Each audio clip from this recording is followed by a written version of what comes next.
Les chambres, c'est comme le reportage où l'ayant absolument déposé l'empereur aussi n'abdiqué sur le champ et l'ont assuré que c'était l'unique moyen de préserver la France d'une évasion ennemie. L'étranger l'avait dit, Monsieur de Metternich l'avait écrit au duc d'Otrante qui, en secret, montrer sa lettre à tous les membres de la Chambre. Ainsi, c'est lui qui venait au centre de tous les pouvoirs exaltés, toutes les énergies de trouver toutes soulevées contre Louis.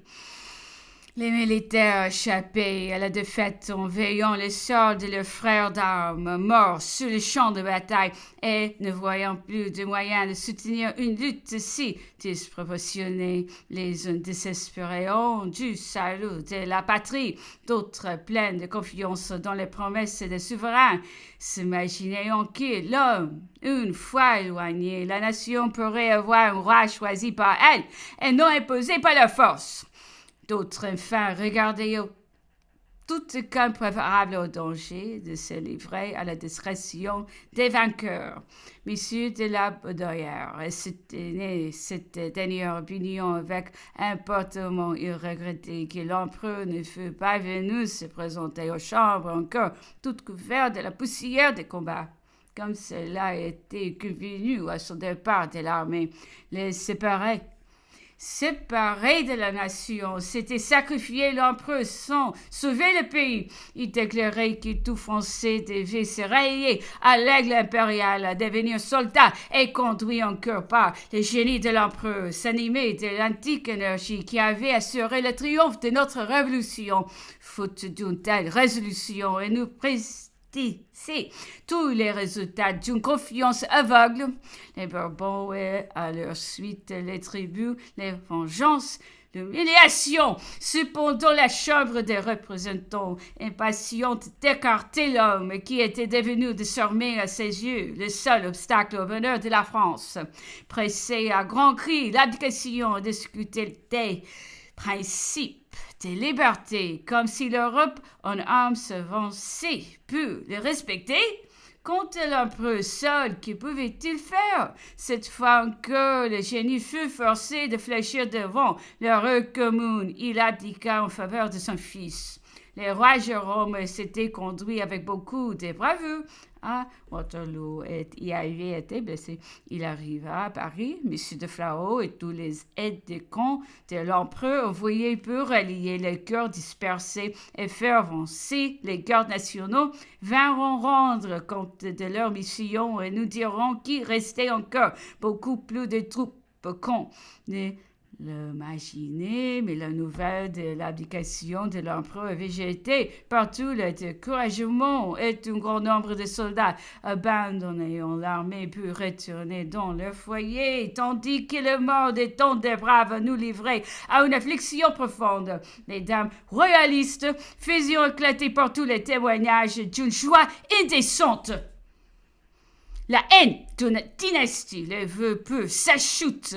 Je les comprends, mais l'étranger victorieux, la patrie humiliée, 30 000 Français immolés, tant de malheur devenu peu d'autres Français au sujet de triomphe. Voilà ce que je ne comprendrai jamais. J'allais passer toutes mes journées à l'Élysée. Un peuple nombreux entourait sans cesse le jardin, aussi avide de voir son souverain malheureux que d'autres impressés de le fuir. Ces acclamations continuaient ayant quelque chose qui serrait le cœur et qui mêlait trop de sentiments d'une si grande infortune au souvenir de la gloire. Quelques officiers même aperçurent l'empereur dans le jardin, escaladeront les murs, vinrent s'y jeter et s'épier en lui criant « Ne nous abandonnez pas !» Tout le monde avait les larmes aux yeux. L'empereur lui-même parut attendri. Le préfet de police réelle est témoin de cette scène touchante et me dit à part. Croirez-vous, madame, que j'ai fait cependant répandre de l'argent par ordre du gouvernement provisoire pour comprimer cet élan populaire? Quant à moi, je ne vis qu'une seule pensée, celle de sauver l'empereur. Je le voyais toujours causer avec ses frères sans prendre de parti. Plus il attendait, moins il restait maître de sa destinée. Il me semblait que chacun et lui-même y étant indifférent. C'est une décision, mais désolé, c'est comme parents, cette immobilité m'agitant de besoin de communiquer, de penser que personne ne semblait plus avoir.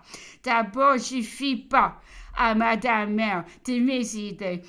Elle mon cœur échia et je me décidai à entrer dans le cabinet de l'empereur. Il était assis en face de la cheminée et Maniva, son ancien secrétaire, debout à ses côtés. Le cœur me battait fortement. J'étais toute intimidée de venir donner des conseils à celui qui n'en avait jamais reçu de personne. Mais il était de péril. Manima, tout à coup, et je lui dis vivement, sire, les Français ne sont plus dignes de vous couper. Puisque vous abandonnons, ne songez qu'à vous seul, ne perdez pas un moment pour mettre vos jeux en sûreté. Si c'est le mari que vous choisissez, hâtez-vous de vous rendre au port avant que les Anglais soient instruits des événements. Si c'est l'Autriche fait sous le champ, vos conditions, peut-être que son souverain se rappellera que vous êtes son gendre. Pour les Anglais, ce serait leur donner trop de gloire. Et vous enfermeront dans la tour de Londres. L'empereur de Russie est le seul à qui vous puissiez vous fier. Ce fut votre ancien ami. Il est loyal et généreux. Écrivez-lui. Il sera sensible à tout cela. Il ne répondait pas un mot, m'écoutait avec un calme qui contrastait beaucoup avec ma vivacité et me dit « Et vous, que comptez-vous faire? Irez-vous à votre campagne près de Genève? » Je ne peux me défendre. Je l'avoue d'un mouvement de mœurs, de mes voix traitées encore comme un enfant. « Ah, je ne me coupe pas de moi, sire !» s'écriai-je, « mais de vous seul, les plus mauvais de tous les partis que je conseille est préférable à l'inaction. Oh, je vous vois